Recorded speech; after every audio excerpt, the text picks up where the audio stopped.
रहमानिर्रहीम अस्सलाम वालेकुम एवरीवन। उम्मीद करती हूँ कि आप सब खैरियत से होंगे। आज हम जो एक्सरसाइज स्टार्ट करने वाले हैं वो है एक्सरसाइज 1.6। तो चलिए आइए इसका पहला पार्ट हम लोग सॉल्व करते हैं। इस क्वेश्चन को सॉल्व करने के दो मेथड हैं, एक है हमारे पास क्रामर रूल और दूसरा है हमारे पास इन्वर्जन मेथड। सबसे पहले हम लोग इसको क्रामर रूल के साथ सॉल्व कर लेते हैं बाय क्रामर रूल। अब हमारे पास ये जो क्वेश्चन दिया हुआ है हम लोग इसको मैट्रिक्स के फॉर्म में लिख लेते हैं। हमारे पास जो वेरिएबल है एक है x और दूसरा वेरिएबल दिया हुआ है y। इनके जो जो की कोफिशिएंट्स है हम लोग उनको पहले लिख लेंगे 2 3 -2 और 2 और उनके अब वेरिएबल्स को लिख लेते हैं। हमारे पास दो वेरिएबल है, एक है x और दूसरा है हमारे पास y। कांस्टेंट जो है हम अब उनको लिख लेंगे। इस क्वेश्चन को अब सॉल्व किस तरह करेंगे, लेट कर लेते हैं। हमारे पास ये पूरा मैट्रिक्स किसके इक्वल है, a के। तो सबसे पहले a का हम लोग ले लेते हैं डिटर्मिनेंट 2 3 -2 और 2। अब हम लोग इनकी डायगोनल एंट्रीज को एक दूसरे के साथ मल्टीप्लाई करा देंगे। 2 को मल्टीप्लाई करेंगे 2 के साथ, -2 को मल्टीप्लाई करेंगे 3 के साथ, 2 को 2 के साथ मल्टीप्लाई करेंगे 4 और -6। माइनस माइनस हमारे पास प्लस हो जाएंगे, 4 + 6 तो इसके पास क्या आ गया 10। हमारे पास a का डिटर्मिनेंट क्या आ चुका है, वो आ गया है 10। क्रामर रूल से आगे सॉल्व हम लोग किस तरह करेंगे कि हम लोगों ने x और y की वैल्यू को निकालना है। x की वैल्यू को निकालने के लिए हम लोग पहले ax का डिटर्मिनेंट ले लेंगे, उसको डिवाइड कर देंगे a के डिटर्मिनेंट के साथ। इस तरह y की वैल्यू निकालने के लिए ay का डिटर्मिनेंट लेंगे और उसको डिवाइड कर देंगे a के साथ। ax हम लोग किस तरह लेंगे, हमारे पास ये जो ऊपर वैल्यूज दी हुई हैं ये वाली वैल्यू को हम लोग रिप्लेस कर देंगे कांस्टेंट्स के साथ, क्योंकि ये हमारे पास क्या दिए हुए थे, ये हमारे पास दिए हुए थे x के। ये x की वैल्यूज दी हुई हैं, ये हमारे पास जो x के कोफिशिएंट्स दिए हुए हैं उनको रिप्लेस कर देंगे कांस्टेंट्स के साथ। रिप्लेस कर देते हैं, ax लिख लेते हैं, इनका हम लोग लेंगे डिटर्मिनेंट। हम लोगों ने x के कोफिशिएंट्स को किसके साथ रिप्लेस किया, 4 और 6 के साथ, और दूसरा y वाला एज इट इज रह गया हमारे पास, वो लिख लेते हैं। अब इन दोनों की डायगोनल एंट्रीज को क्या करते हैं, मल्टीप्लाई करा लेते हैं। 4 को मल्टीप्लाई करेंगे 2 के साथ, -2 को मल्टीप्लाई करा लेंगे 6 के साथ, 4 2 = 8 -12, माइनस माइनस प्लस हो जाएंगे तो इसकी वैल्यू हमारे पास आ जाएगी 20। इसी तरह हम लोग क्या करेंगे, इधर से हम लोगों ने ए वाई का डिटर्मिनेंट किस तरह निकालना है। अब हमारे पास ये जो वाई के कोफिशिएंट्स है उनको रिप्लेस कर देंगे किसके साथ, इन कांस्टेंट के साथ, और बाकी मैट्रिक्स उसको एज इट इज लिख लेंगे 2 3 और इसको रिप्लेस कर लेंगे 4 और 6 के साथ। इसका हम लोग ले लेते हैं डिटर्मिनेंट और ये हमारे पास आ गया ए वाई की वैल्यू।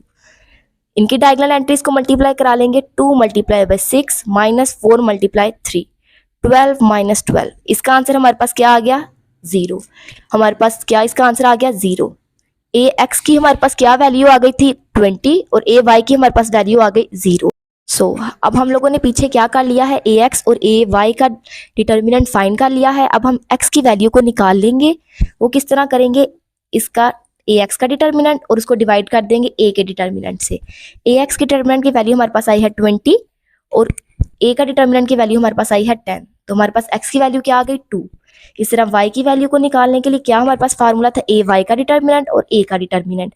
ए वाई का डिटर्मिनेंट हमारे पास आया है 0 और इसका डिटर्मिनेंट a का 10। इसकी वैल्यू हमारे पास क्या आ गई 0। तो अब हमारे पास क्या आंसर आ गया, x की 2 और y का 0। ये था हमारे पास क्वेश्चन 1.6 का क्रामर रूल के साथ। अब आइए चलिए नेक्स्ट हम इसको इन्वर्जन मेथड के साथ सॉल्व करते हैं। स्टूडेंट्स चलिए अब हम इस क्वेश्चन को इन्वर्जन मेथड के साथ सॉल्व करते हैं।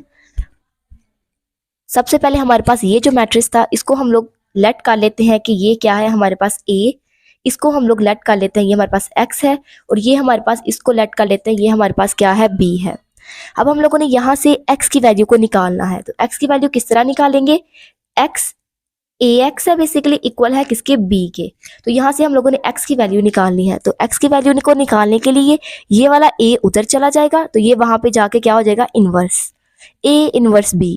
बस इधर से इसी तरह से इसको करना है, एक इनवर्स को मल्टीप्लाई करा लेना है किसके साथ, B के साथ। तो हमारे पास ये X की वैल्यू निकल आएगी। सबसे पहले चलते हैं कि A इनवर्स किस तरह फाइंड करना है। A इनवर्स का फार्मूला है एडजॉइंट A ओवर A का डिटर्मिनेंट।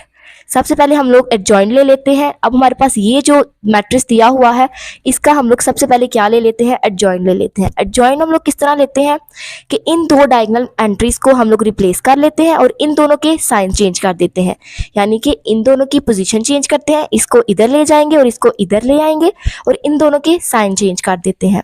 आइए लिखते हैं एडजॉइंट ए इक्वल है, ये देखें ये 2 रिप्लेस हो जाएगा इस 2 के साथ, इसको लिख लेंगे ऐसे, इधर इसको लिख लेंगे 2, ऊपर हमारे पास है -2, वो हमारे पास साइन इसका चेंज हो गया प्लस हो जाएगा, और 3 प्लस है तो वो हमारे पास क्या हो जाएगा माइनस हो जाएगा। ये हमारे पास इसका आ गया एडजॉइंट। अब इसी का हम लोग क्या ले लेते हैं, मैट्रिक्स का ऊपर वाली का डिटर्मिनेंट ले लेते हैं। डिटर्मिनेंट ले लेंगे 2, 3, -2 और 2। एडजॉइंट वाली वैल्यू का डिटर्मिनेंट नहीं लेना, जो हमारे पास मैट्रिक्स है उसका डिटर्मिनेंट लेना है। इनकी डायगोनल एंट्रीज को मल्टीप्लाई करा लेते हैं। 2 × 2 -2 × 3, 2 को मल्टीप्लाई करेंगे तो 4 - 6, तो इसका आंसर हमारे पास क्या आ जाएगा, 4 + 6 = 10। तो बेसिकली हमारे पास इसका क्या आ गया डिटर्मिनेंट, हमारे पास इसका डिटर्मिनेंट आ गया है 10। अब हमारे पास ए का इनवर्स में जो जो हम लोगों को वैल्यूज चाहिए थी वो हमारे पास आ गई हैं। हम लोगों ने एडजॉइंट भी इसका फाइंड कर लिया है और हम लोगों ने इसका डिटर्मिनेंट भी फाइंड कर लिया है। अब इस वैल्यू को हम लोग लिख लेते हैं ए इनवर्स एडजॉइंट की जो आई है वैल्यू वो लिख लेते हैं, +2 और 2, और हम लोगों ने इसको डिवाइड करना है किसके साथ, ए के डिटर्मिनेंट के साथ। तो डिवाइड इसको 1/, के फॉर्म में लिख लेंगे, तो ये हमारे पास बेसिकली क्या आ गया, उसका डिटर्मिनेंट। अब हमारे पास जो ये ए इनवर्स आया है इसको मल्टीप्लाई करा देंगे किसके साथ, बी के साथ, = 1/10। ए इनवर्स की वैल्यू है 2 - 3, 2 और बी की वैल्यू हमारे पास ऊपर क्या है, बी की वैल्यू हमारे पास आई हुई है 4 और 6, वो हम लोग लिख लेते हैं। बी की वैल्यू हमारे पास क्या है, 4 और 6। तो ये हमारे पास वैल्यूज हैं। अब हम लोगों ने ए के इनवर्स को मल्टीप्लाई कराना है किसके साथ, बी के साथ। तो हम लोग किस तरह मल्टीप्लाई कराएंगे, इसकी रोज को हम लोग इसके कॉलम के साथ मल्टीप्लाई करा लेते हैं। तो हम लोग लिख लेते हैं इसकी वैल्यूज को, 2 मल्टीप्लाई होगा पहले 4 के साथ, और फिर 2 ये वाला प्लस का निशान, 2 मल्टीप्लाई होगा आगे 6 के साथ। आगे हमारे पास एक और नीचे रो है तो उसको भी हम लोग इस कॉलम के साथ मल्टीप्लाई कर लेंगे। -3 मल्टीप्लाई होगा 4 के साथ प्लस, और 2 मल्टीप्लाई होगा हमारे पास 6 के साथ। तो लिख लेते हैं हमारे पास 1/10 जो कि डिटर्मिनेंट आया हुआ था। 4 2s हमारे पास 8 प्लस 6 2s 12 -12 प्लस 12। 8 और 2 हमारे पास प्लस हो गए आ जाएंगे 20, और नीचे हमारे पास आ जाएगा 0, क्योंकि प्लस माइनस एक दूसरे के साथ कट जाएंगे, और 1/10। ये हम लोगों ने क्या फाइंड कर लिया, ए इनवर्स बी। अब हम लोग 10 को इन दोनों के साथ क्या कर लेंगे, डिवाइड करा देंगे। 20 के साथ भी 10 को डिवाइड कर लेंगे, और 10 के साथ भी। 20 के साथ जब ये 10 डिवाइड होगा तो उसका आंसर हमारे पास आ जाएगा 2, और 0 के साथ होगा तो वो हमारे पास आ जाएगा 0। तो x की वैल्यू हमारे पास आ गई 2 और y की वैल्यू हमारे पास आ गई 0। इस तरह हम लोगों ने क्रैमर रूल के साथ भी जो सॉल्व किया था उसका आंसर भी यही आया था। x की वैल्यू हमारे पास 2 आई थी और y की वैल्यू हमारे पास क्या आई थी, 0। तो इन्वेंशन मेथड के साथ भी हमारा आंसर बिल्कुल वही आया है। उम्मीद करती हूँ कि आपको ये क्वेश्चन की समझ आई होगी। अगर आपको वीडियो अच्छी लगी हो तो चैनल को सब्सक्राइब कर दें। तब तक के लिए अल्लाह हाफिज़।